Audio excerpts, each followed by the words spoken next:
Мүшел жас. Мүшел жас қазақ халқының адам жасын есептеу үлгісі. Дәстүрлі қазақ қоғамында баланың 13 жасқа толуы алғашқы мүшел делінеді. Одан кейінгі мүшел жасы әр 12 жыл сайын есептеліп отырады.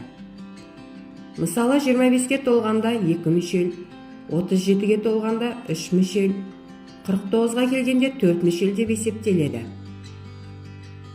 Бауыржан Момышұлы «Ұшқан ұя» повесінде қазақ халқының жас есептеуі жайлы былай деп жазады.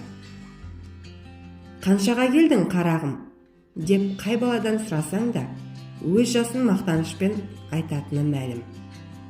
Қазір жыл сайын баланың туған күнін тойлау дәстүрге сіңіп болған әдет. Ал менің балалық шағымда туған жылды, туған күнді емес, мүшелді кезеңдерді тойлаушы еді. Алғашқы мүшел нәрестенің 40-нан шығатын күні. Бұл күні үй ішінде емес, ауыл аймақта көтеріңкі көңіл, көп шаттық үстем болатын.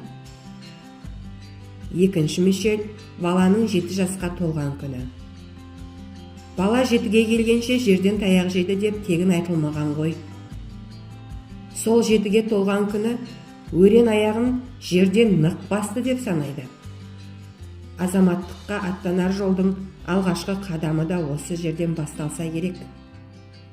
Ата-анамен төңірекке бұл үлкен қуаныш. Ендігі мүшел 13 жас. 13-те ота өйесі деген мақал бар.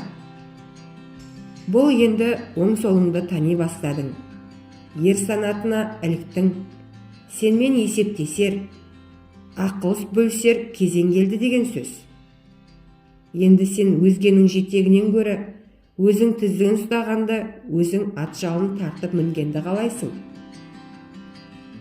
Азамат мүшелінің алды осы.